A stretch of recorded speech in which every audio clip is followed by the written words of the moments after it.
बस अम्मा, मैंने कह दिया ना कि मुझे अपनी शादी के लिए यही जोड़ा चाहिए तो चाहिए, जैसे मर्जी मुझे लेकर दें। असीला ने कब से समझाती माँ को हाथ उठाकर अपने हतमी फैसला से आगाह किया। असीला इंसान को अपनी चादर देखकर पाँव फैलाने चाहिए। हाँ, तो चादर देखकर ही फैला रही हूँ पाँव। अब्बा और चारों भाई मिलकर मेरी शादी का इंतज़ाम अच्छे तरीके से कर सकते हैं। ये बात मैं बखूबी जानती हूँ। असीला पर ज़रा जो असर हुआ हो। असीला, तुम इसराफ की तरफ जा रही हो। शादी वही बाबरकत होती है जो सादगी से हो। अम्मा, आप तो बददुआएं देने पर उतर आई हैं। मेरी पहली और आखिरी शादी है और मुझे उसे हर सूरत यादगार बनाना है बस। माँ उसके अंदाज पर मायूस होकर उठ गई। असीला चार भाइयों की इकलौती बहन थी, माँ बाप की लाडली और भाइयों की सर चढ़ी थी। बेजा लाड प्यार ने उसकी शख्सियत में जिद और हठ धर्मी पैदा कर दी थी। वो अपने बाप और भाइयों की शय पर मुंह से निकली बात हर सूरत पूरी करवाती थी। बचपन तक तो सब ठीक था, मगर जब बड़े होकर भी उसकी ये आदत ना बदली तो सबको परेशानी घेरने लगी। मगर अब उसे समझाना बेसूद साबित होता था। वो तो किसी आम से फंक्शन की तैयारी के लिए बाजारों के चक्कर लगाते नहीं थकती थी। अब तो उसकी शादी थी, वो जो करती कम था। वो इस बात को भी नहीं समझती थी कि अब उसके भाइयों की अपनी अपनी फैमिली भी थी। अब्बा भी अब रिटायर्ड हो चुके थे। कई दफ़ा उसकी ज़िद पूरी करने के चक्कर में भाई अपनी बीवी बच्चों की ज़रूरत को पसे पुश्त डाल देते थे। भाभीियों को बुरा तो लगता, मगर मसलहतन खामोश रहती। फर्नीचर, क्रॉकरी और दीगर साजो सामान की खरीदारी में उसने जी भरकर मनमानी की। शादी का महंगा तरीन जोड़ा खरीदा और शहर के मशहूर और महंगे पार्लर में बुकिंग करवाई। भाभी, इस सूट के साथ ये वाला सेट अच्छा नहीं लग रहा, आप चले मेरे साथ, मैं उसे तब्दील करा लाऊं।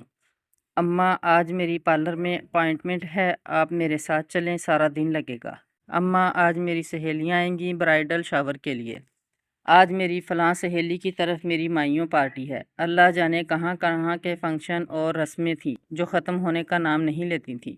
देखना मैं दुल्हन बनकर कितनी प्यारी लगूंगी, आखिर को इतनी मेहनत कर रही हूँ। बड़ी भाभी, अभी तक डाइट चार्ट के मुताबिक मेरा लंच तैयार नहीं हुआ। छोटी भाभी, मेरे जूस का टाइम हो गया है, जूस अभी तक क्यों नहीं आया। छोटी भाभी ने दांत यूं पीसे गोया दांतों तले असीला हो। असीला ने अपनी शादी को लेकर अगरचा सबका नाक में दम कर रखा था, मगर भाभीियों के दिल में अंदर ही अंदर कहीं ये इत्मीनान भी था कि बस थोड़े दिन की बात है, फिर उससे जान छूट जाएगी। अल्लाह अल्लाह करके शादी का वक़्त करीब आया। बस यही हफ्ता था। अगले इतवार को असीला ने ससुराल सुधार जाना था। असीला की फरमाइश पर हर रोज़ रात देर तक रौनक लगी रहती। पीर की रात में ऐसा ही शुगल मेला जारी था कि असीला के अब्बा घबराए हुए अंदाज में आए। बच्चियों, ये सब बंद करो। असीला ने अपने अब्बा को हैरत से देखा। क्या हुआ अब्बा, खैरियत है? असीला के बड़े भाई ने पूछा। यार, अफान के अब्बा फौत हो गए हैं। अफान असीला के मंगेतर का नाम था। क्या? अम्मा का हाथ सीने पर आन पड़ा। सब घर वाले अफान के घर दौड़ गए। अगले रोज़ अफान के अब्बा की तदफीन के बाद घर आए। हाय मेरी इतनी तैयारी, असीला को रह रह कर ख्याल आता तो वो बेबसी से हाथ मलने लगती। कोई बात नहीं, शादी आगे हो जाएगी। अब 40वें से पहले तो शादी नहीं करेंगे वो लोग। तुम अपने सारे शौक पूरे कर लेना, उसकी सहेलियों ने तसल्ली दी। असीला थोड़ी मुतमईन हुई, मगर उसका ये इत्मीनान इस वक्त गारत गारत हुआ जब उसके ससुर की वफ़ात के 3 दिन बाद अफ़ान के मामू, चचा और खालू उनके यहाँ आए। भाभी समेत हम सब घर वालों का ये मुतफ़िक़ा फ़ैसला है कि ये तारीख़ भाई साहब ने मुकर्रर की थी, तो हम शादी इसी तारीख़ पर करेंगे। हमारे घर से दुल्हा समेत सिर्फ 5-7 अफराद और दुल्हा की 2 बहनें होंगी। बाकी आप लोगों पर कोई पाबंदी नहीं है, आप लोग अपने घर में जैसे चाहें फंक्शन करें। अफ़ान के चचा ने रसान से बात की। भले वो लोग कह गए हैं, मगर हम अपने घर में जैसे मर्ज़ी फंक्शन करें, मगर अच्छा नहीं लगता ऐसे। इसलिए हम हॉल की बुकिंग कैंसिल करके असीला को घर से सादगी से रुखसत करेंगे। अब्बा ने अपना फ़ैसला सुनाया। ये भी शुक्र था कि उन्होंने सिर्फ हॉल बुक करवाया था। खाने का इंतज़ाम उनका अपना था तो बचत हो गई थी। लोगों को फ़ोन करके माजरत करते हुए इतला दे दी गई। असीला ने अब्बा के फ़ैसले पर भरपूर एहतजाज किया, मगर यहाँ उसकी एक न चली।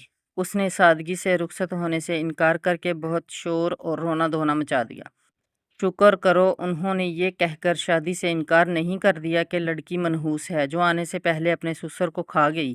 حالانکہ تمہارے اپنے خاندان میں یہ بات دبی دبی سرگوشیوں میں ہونا شروع ہو چکی ہے۔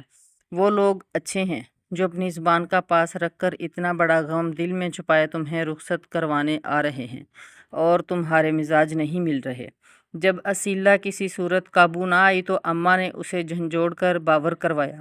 اماں کے لہجے میں کچھ ایسا تھا کہ اسیلہ ایک دم خاموش ہو گئی۔